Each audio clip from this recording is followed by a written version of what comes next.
you might just get straight into it with the Sam Jockey audio that emerged, and clearly didn't mean for those comments to go public, but when you did hear them, what was your reaction hearing that from a former captain? I didn't give it a hell of a lot of thought. Probably only just, I guess, people keep asking me about, last year's best and fairest speech, and culturally we defeat ourselves. So I just felt that was an example of that. For us to have a productive conversation, I think we all need to know that we're not going to get mixed between the old and the new. We're new, and that's the way we're going forward. How far is it from what you address in the rooms after a performance like Thursday night? Oh, well, all of those have accountability when you don't finish the game that you want. You set the game up and don't finish the way we want. So what that does do is give us feedback as a group. Caught us a little bit by surprise, I've got to say, because I guess the information we had before that was, certainly not that. We found moments to be able to fight when it was needed, and we didn't through the third quarter when we needed to. So, when you think of the bigger context of the game and there's 4 minutes and 30 seconds to go or thereabouts, and you're still, a couple of kicks off it, you expect us to be able to fight better than that. So we let ourselves down on that.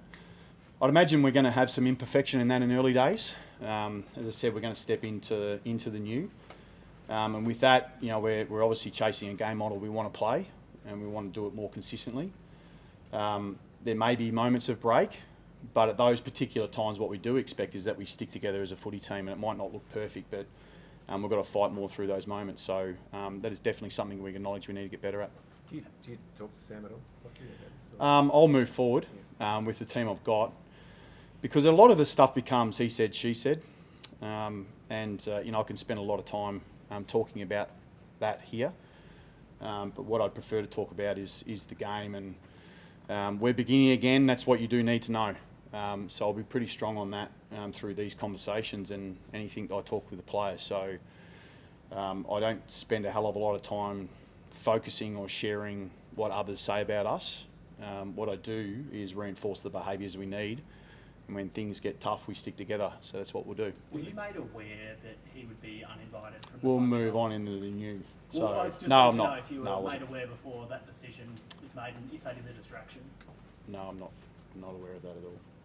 I'm coaching the footy team in the next 48 hours. Just one more on it, Michael. Just because of what Sam means to the footy club, does it mean any more, or because he's entered the media, is it just another voice on the outside? We'll move on to what we need to be able to do, which is focusing on our game this weekend. So in your review after Thursday night, how much do you focus on the other three quarters versus just the third quarter, the run on they got? Well, a bit of both, because we have to reinforce our trademark and the identity ultimately want to play.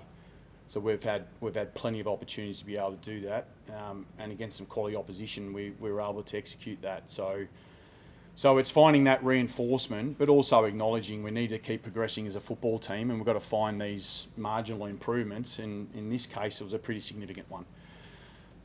So there's been a ton of work done through the pre-season that we weren't able to execute in that particular moment. So we address it with honesty. We take ownership of it. It's the only way that we know.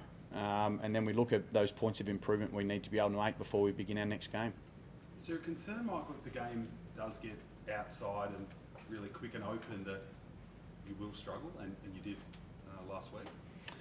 As the game went on, I can't dispute that. That's not something that I can dispute right now. The only way we can change that is by going about what we do next.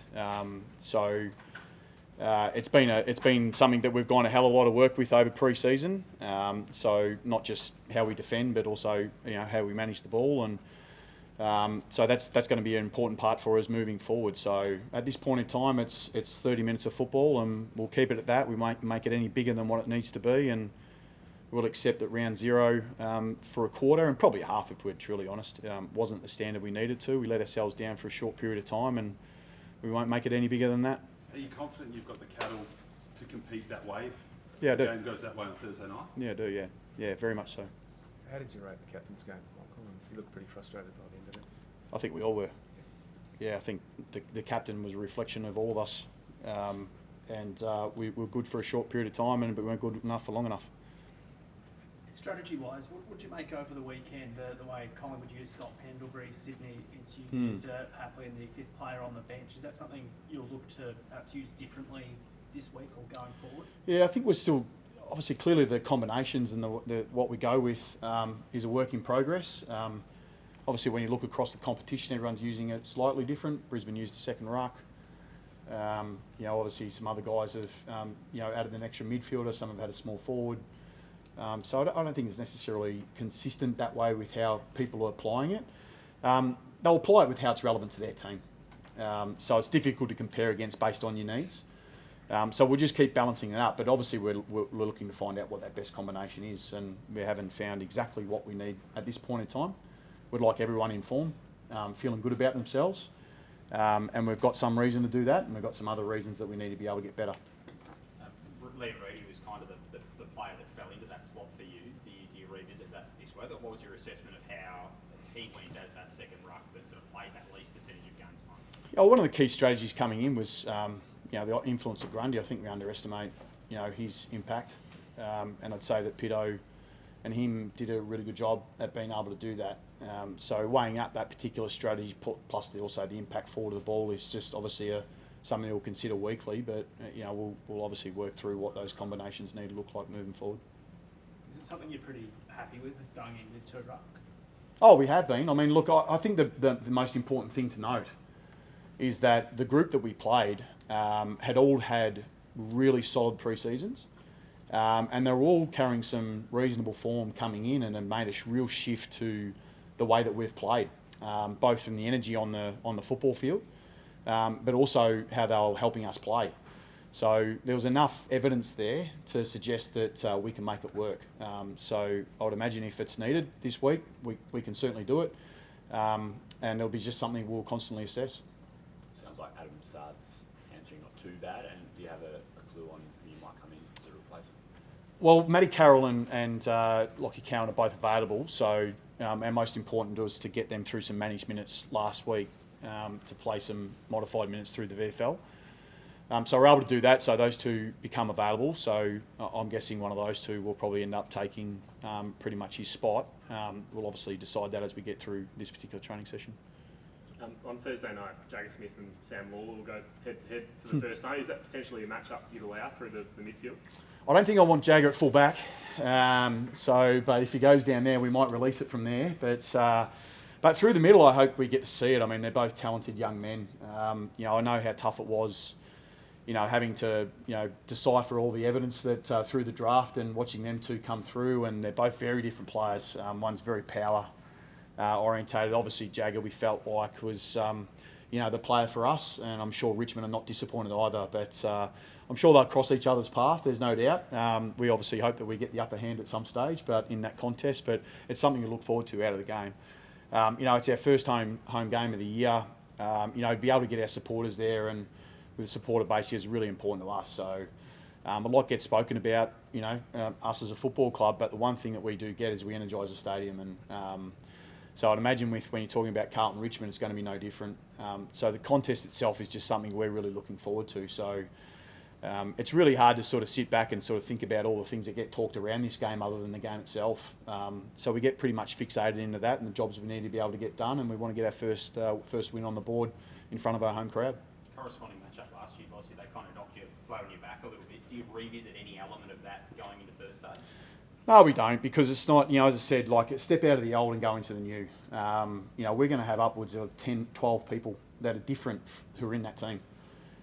So when I say out of the old into the new, we all need to get our heads around that a little bit, because that's what we're trying to embrace.